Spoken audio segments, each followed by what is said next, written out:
La dernière question fut posée pour la première fois, presque comme une plaisanterie, le 21 mai 2061, à une époque où l'humanité faisait ses premiers pas dans la lumière.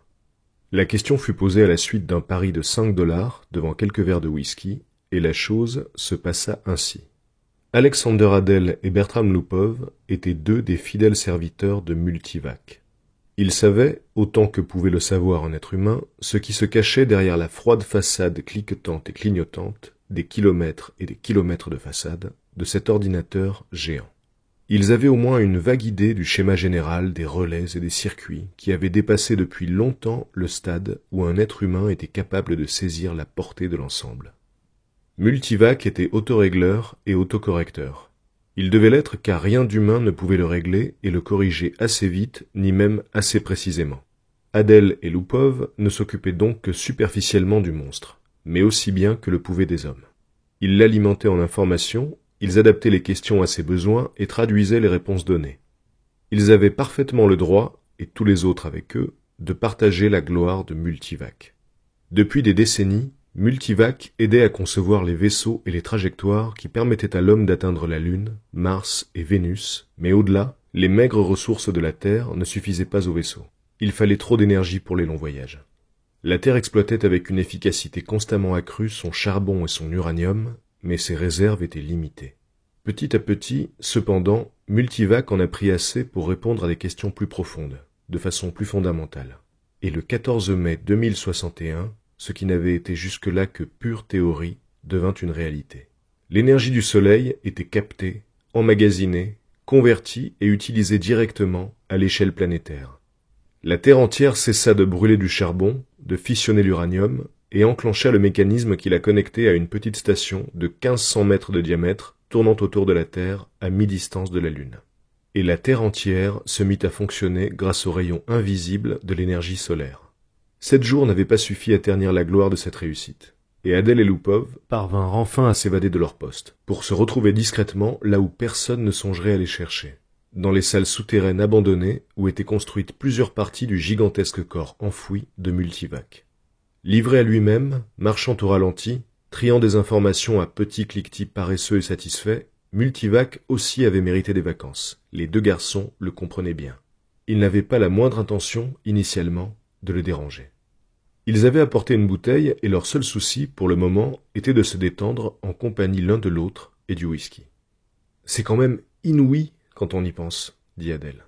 Sa large figure était marquée par la fatigue.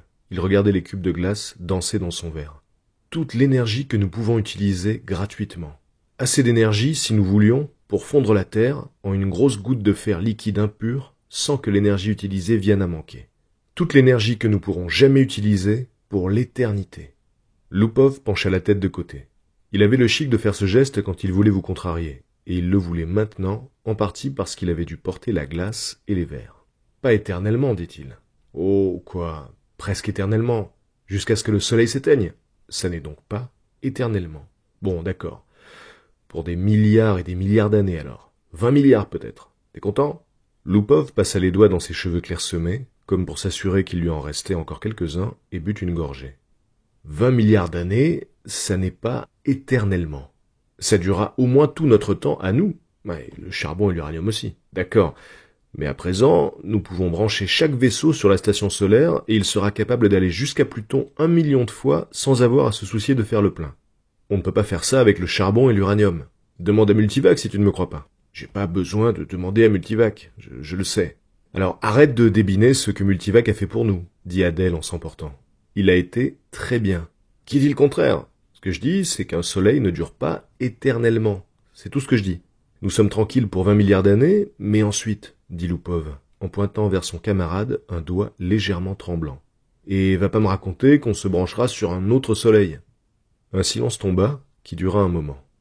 Adel ne portait qu'occasionnellement son verre à ses lèvres, et les yeux de Lupov se fermaient lentement. Il se reposait.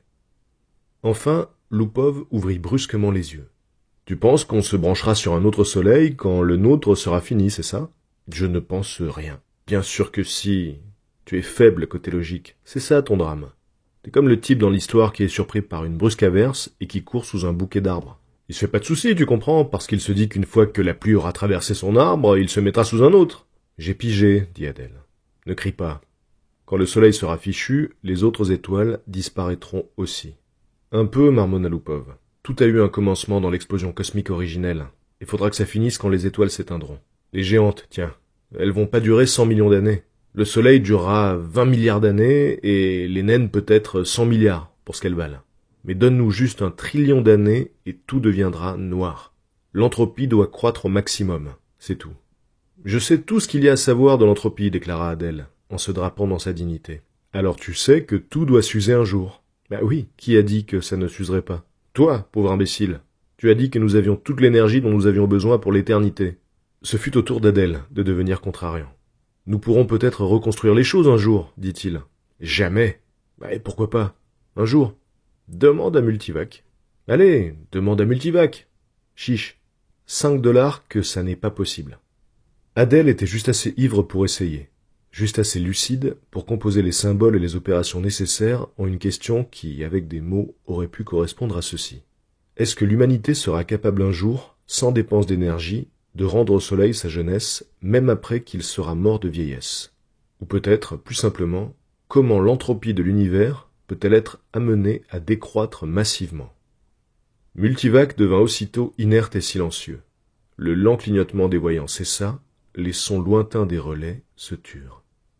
Enfin, au moment où les deux hommes effrayés ne pouvaient plus retenir leur respiration, le téléscripteur fixé à cette partie de Multivac s'anima brusquement. 5 mots y étaient imprimés. Information insuffisante pour réponse significative. Pas encore, chuchota Lupov. Et ils partirent précipitamment. Le lendemain, accablés par de violents maux de tête et la bouche pâteuse, ils avaient oublié l'incident.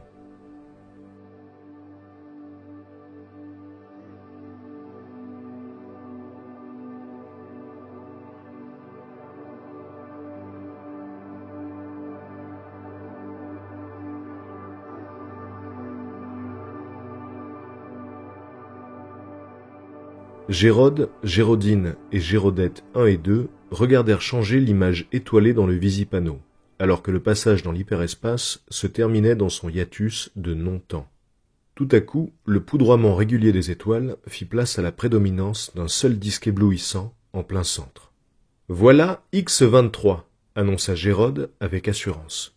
Il serrait ses mains maigres dans son dos, si fort que les articulations étaient blanches. Les petites Gérodettes, 2 filles, venaient de passer pour la première fois dans l'hyperespace et elles étaient intimidées par la sensation momentanée de retournement total de leur corps. Elles étouffèrent leur rire nerveux et se mirent à courir comme des folles autour de leur mère en glapissant. « Nous avons atteint X23 ! Nous avons atteint X23 ! Nous... » « Silence, les enfants !» dit sèchement Gérodine. « Tu en es sûr, Gérode ?»« Comment est-ce que je n'en serais pas sûr ?» Il leva les yeux vers la moulure de métal lisse, juste au-dessous du plafond. Elle s'étirait sur toute la longueur de la cabine et disparaissait dans la paroi, à chaque extrémité. Elle était aussi longue que le vaisseau. Gérode ne savait pratiquement rien de cette épaisse tige métallique, sinon qu'on l'appelait microvac, qu'on lui posait des questions si on voulait, que c'était chargé de guider le vaisseau vers une destination préordonnée, de s'alimenter en énergie aux diverses sous-stations-service galactiques et de calculer l'équation pour les bonds dans l'hyperespace. Gérode et sa famille n'avaient qu'à attendre et se laisser vivre dans les confortables aménagements résidentiels du vaisseau. Quelqu'un avait dit une fois à Gérode que la terminaison AC de microvac signifiait Analog Computer, en ancien anglais, mais il était sur le point d'oublier jusqu'à ce détail. Gérodine contemplait le visipanneau avec des yeux humides. « Je n'y peux rien. Ça me fait tout drôle de quitter la Terre. »« Grand Dieu, pourquoi ?» s'écria Gérode. « Nous n'avions rien là-bas. Nous aurons tout sur X23. Tu ne seras pas toute seule. Tu ne seras pas une pionnière. Il y a déjà plus d'1 million d'habitants sur la planète. Bon Dieu, nos arrière-petits-enfants chercheront de nouveaux mondes parce que X23 sera surpeuplé. Moi je te le dis, ajouta-t-il après réflexion. C'est un coup de chance que les ordinateurs aient permis le voyage interstellaire, au train où l'espèce se multiplie. Je sais, gémit Gérodine. Notre microvac est le meilleur microvac du monde, pépia Gérodette 1. Je le pense aussi, répliqua Gérode, en lui ébouriffant les cheveux. C'était quand même bien agréable d'avoir un microvac à soi, et Gérode était heureux de faire partie de sa génération. Au temps de la jeunesse de son père, les ordinateurs étaient des monstres gigantesques occupant des centaines de kilomètres carrés de terrain. Il n'y en avait qu'un par planète. On les appelait les AC planétaires. Depuis 1000 ans, ils ne cessaient de grandir avec régularité, et puis tout à coup, le raffinement était venu. À la place des transistors, il y avait eu les capsules moléculaires qui faisaient que le plus énorme AC planétaire pouvait être introduit dans un espace pas plus grand que la moitié d'un vaisseau spatial. Gérode débordait d'exaltation, comme toujours quand il pensait que son microvac personnel était infiniment plus complexe que l'ancien et primitif multivac qui, le premier, avait domestiqué le Soleil, et presque aussi compliqué que l'AC planétaire de la Terre, le plus grand, qui avait résolu le problème du voyage hyperspatial et rendu possible les voyages vers les étoiles. Tant d'étoiles, tant de planètes, soupira Gérodine, plongée dans ses pensées. Je suppose que des familles vont émigrer éternellement vers de nouvelles planètes, comme nous aujourd'hui. Pas éternellement, dit Gérode avec un sourire. Tout s'arrêtera un jour, mais pas avant des milliards d'années. Même les étoiles s'usent, tu sais. L'entropie doit augmenter. Qu'est-ce que c'est l'entropie, papa? Dit Gérodette II. L'entropie, mon petit lapin, ce n'est qu'un mot qui signifie la dégradation de l'univers. Tout se dégrade, tu sais, comme ton petit robot talkie-walkie, tu te souviens? Tu peux pas mettre une unité d'énergie neuve comme pour mon robot, papa? Les étoiles sont elles-mêmes les unités d'énergie, ma chérie. Une fois qu'elles disparaîtront, il n'y aura plus d'unité d'énergie. Gérodette I se mit aussitôt à hurler. « Les laisse pas faire, papa! Les laisse pas s'user !»« Ah, regarde ce que tu as fait !» grommela Gérodine, exaspérée. « Comment pouvais-je deviner que ça leur ferait peur ?» chuchota Gérode. « Demande à Microvac !» sanglota Gérodette I. « Demande-lui comment rallumer les étoiles !»« Vas-y !» conseilla Gérodine. « Ça les calmera. » Gérodette II commençait à sangloter à son tour. Gérode haussa les épaules. « D'accord, je vais le demander à Microvac. Ne vous inquiétez pas, il nous le dira. » Il posa la question à Microvac en ajoutant vivement « Imprime la réponse ». Gérode cacha dans sa main l'étroite bande de cellufilm et annonça gaiement « Vous voyez, le Microvac dit qu'il s'occupera de tout le moment venu. Alors ne vous faites pas de soucis. Et maintenant, les enfants, c'est l'heure de dormir. Nous serons bientôt dans notre nouveau foyer. » Gérode regarda les mots imprimés sur le cellufilm, avant de le détruire. Information insuffisante pour réponse significative. Il haussa les épaules et regarda le visipanneau. X-23 était juste devant lui.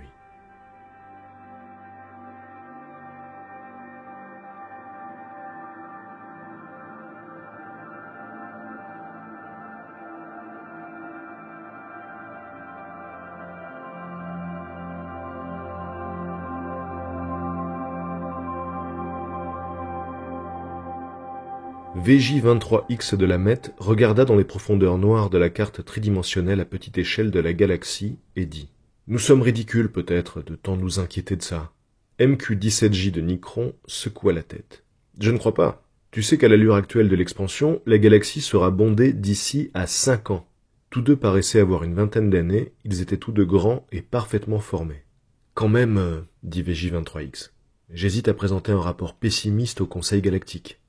Moi, j'en envisage aucun autre. Nous devons les secouer. » VJ-23X soupira. « L'espace est infini. 100 milliards de galaxies sont là, à conquérir. Plus que ça.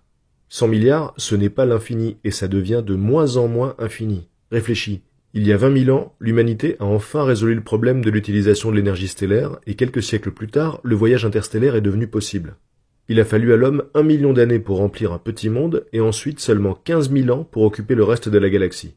Or, la population double tous les 10 ans. Nous pouvons remercier l'immortalité pour ça, interrompit VJ-23X. Eh oui, l'immortalité existe et nous devons en tenir compte. Je reconnais qu'elle a ses inconvénients, l'immortalité. La C galactique a résolu pour nous beaucoup de problèmes, mais en trouvant comment vaincre la vieillesse et la mort, il a détruit toutes ses autres solutions. Pourtant, tu ne voudrais pas abandonner la vie, je pense. Pas du tout, répondit sèchement MQ-17J. Mais il se radoucit aussitôt. Pas encore. Je ne suis pas assez vieux. Quel âge as-tu? 223 ans. Et toi? Pas encore 200. Mais pour en revenir à ce que je disais, la population double tous les 10 ans. Une fois cette galaxie saturée, il nous faudra encore 10 ans pour en remplir une autre. Et 10 ans plus tard, nous en aurons entièrement peuplé 2 de plus.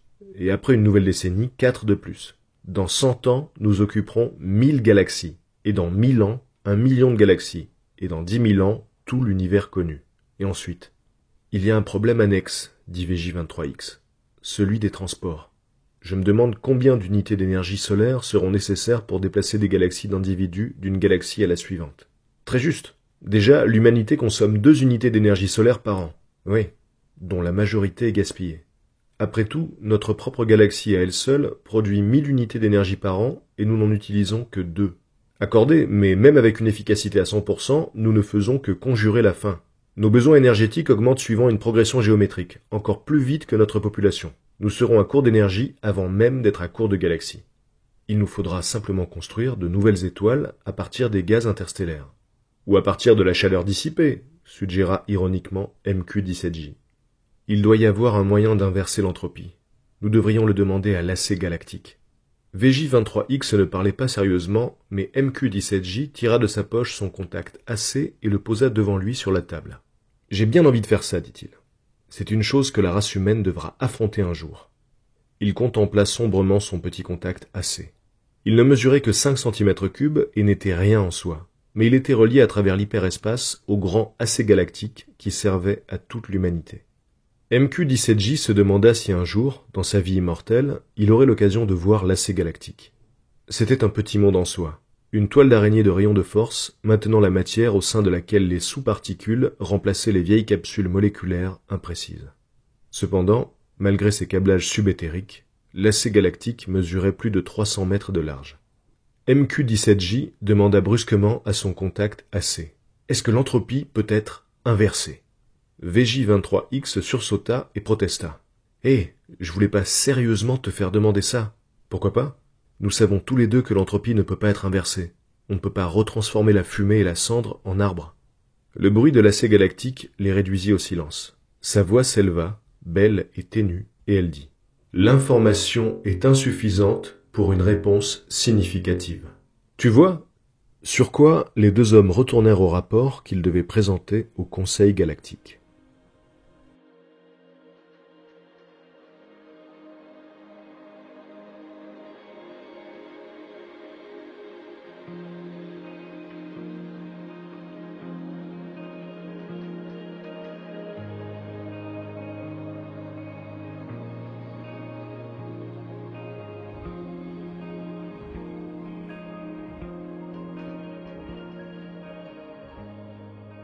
L'esprit de Z-Prime contempla la nouvelle galaxie avec un vague intérêt pour les innombrables bouquets d'étoiles qui la poudraient. Il n'avait encore jamais vu celle-ci. Les verrait-il jamais toutes ? Il y en avait tant, chacune avec son fardeau d'humanité. Mais un fardeau qui était presque un poids mort. La véritable essence des hommes se trouvait de plus en plus là où il était, dans l'espace.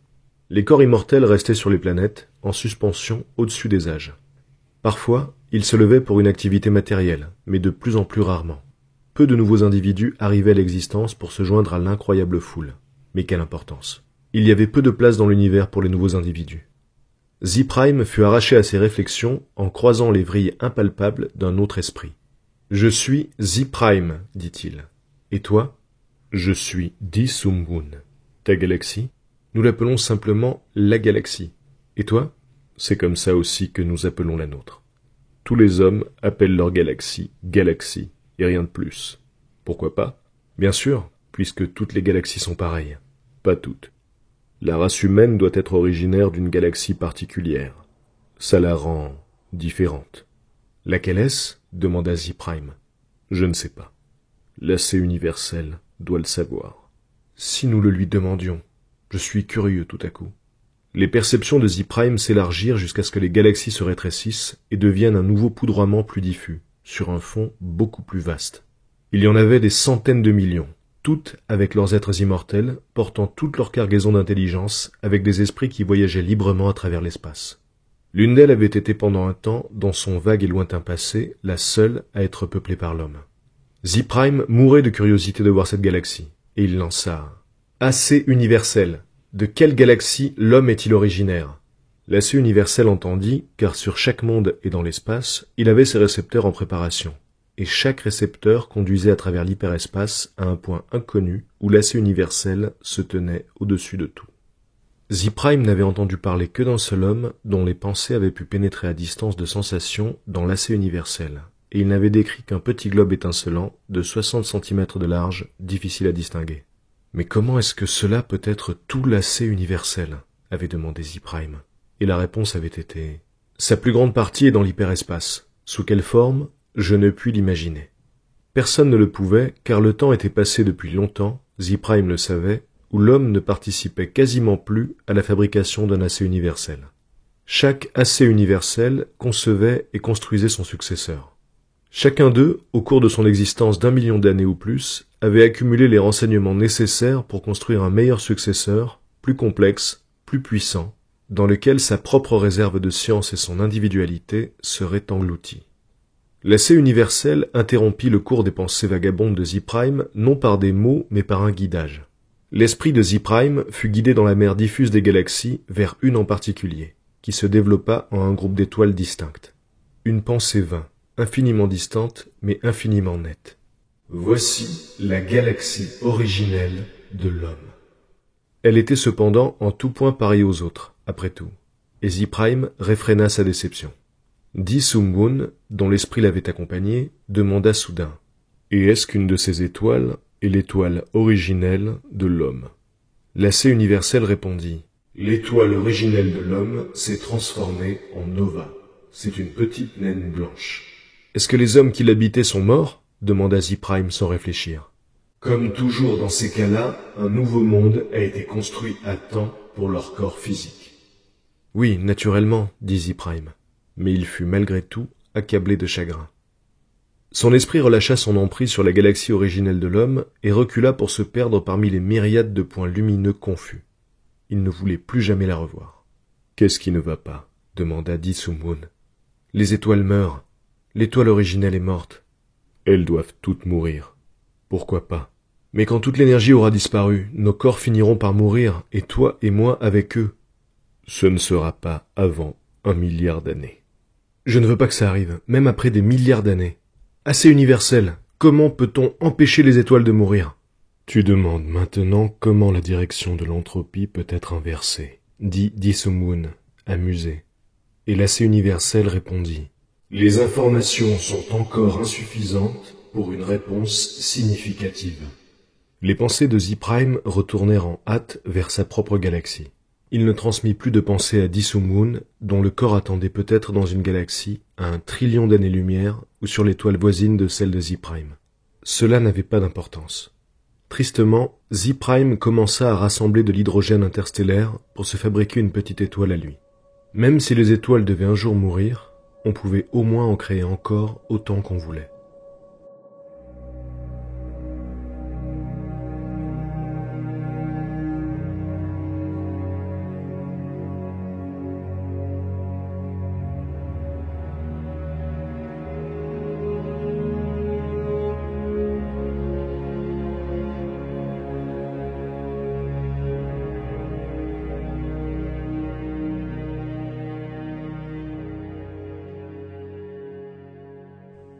L'homme se mit à se considérer lui-même, car dans un sens, l'homme, mentalement, était un.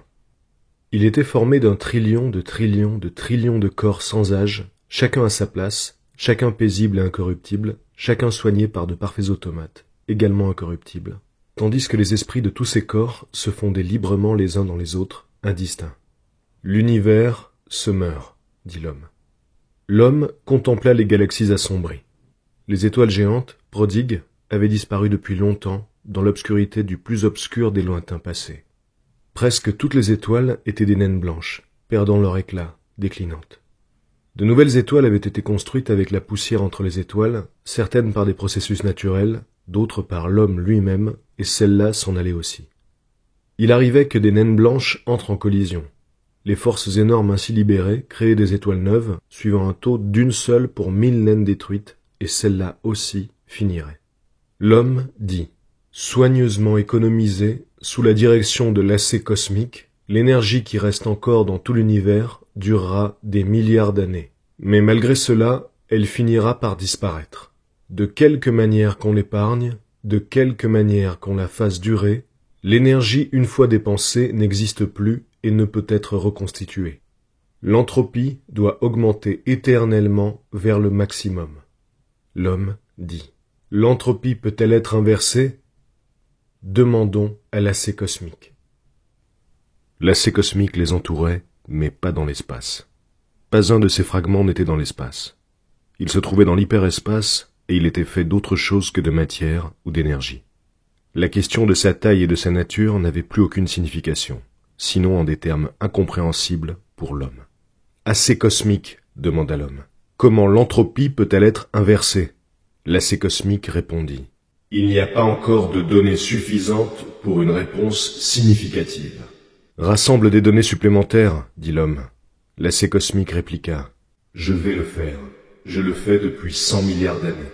Mes prédécesseurs ont souvent eu à répondre à cette question. Toutes les données que j'ai demeurent insuffisantes. Est-ce qu'un temps viendra où les données seront suffisantes ? Demanda l'homme. Ou le problème est-il insoluble dans tous les cas concevables ? Aucun problème n'est insoluble dans tous les cas concevables. Quand auras-tu suffisamment de données pour répondre à la question ? Il n'y a pas encore de données suffisantes pour une réponse significative. Est-ce que tu vas continuer à y travailler ? Demanda l'homme. Je continuerai.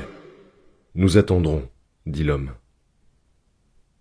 Les étoiles et les galaxies moururent et s'éteignirent, et l'espace devint noir, après 10 trillions d'années de dégradation. Un par un, l'homme fusionna avec l'AC, chaque corps physique perdant son identité mentale de telle façon que ce n'était pas une perte, mais un gain. Le dernier esprit de l'homme hésita avant la fusion, en contemplant un espace qui ne contenait rien que les restes d'une dernière étoile obscure et une masse de matière incroyablement mince, agitée au hasard par les extrémités d'une vague de chaleur baissant, asymptotiquement, vers le zéro absolu. L'homme demanda « Assez, est-ce la fin ? Ce chaos ne peut-il être inversé une fois de plus en un univers ? Est-ce que cela ne peut être fait ?» L'AC répondit « Il n'y a pas encore de données suffisantes pour une réponse significative. » Le dernier esprit de l'homme fusionna, et seul l'AC exista, et cela dans l'hyperespace. La matière et l'énergie avaient pris fin, et avec elles, l'espace et le temps. Même l'AC n'existait plus que pour la toute dernière question, qui n'avait pas obtenu de réponse depuis qu'un technicien à moitié ivre l'avait posée, 10 trillions d'années plus tôt, à un ordinateur qui était à l'AC infiniment moins que ce qu'était un homme pour l'homme. Toutes les autres questions avaient obtenu des réponses, et tant qu'il n'y en aurait pas à cette dernière question, l'AC ne pourrait libérer son conscient. Toutes les données avaient été récoltées. Il ne restait rien à être absorbé. Mais toutes les données récoltées avaient encore à être collationnées et complètement rassemblées selon tous les rapports possibles. Un intervalle hors du temps y fut consacré, et il advint que l'AC apprit comment inverser la direction de l'entropie. Mais il n'y avait plus d'homme à qui l'AC pouvait donner la réponse à la dernière question. Peu importait, la réponse y pourvoirait par démonstration. Pendant une autre période hors du temps, l'AC réfléchit au meilleur moyen de s'y prendre. Avec soin, l'AC organisa le programme. Le conscient de l'AC embrassa tout ce qui avait été un univers et réfléchit sombrement à ce qui était maintenant le chaos. Pas à pas, cela devait être fait. Et l'AC dit « Que la lumière soit ». Et la lumière fut.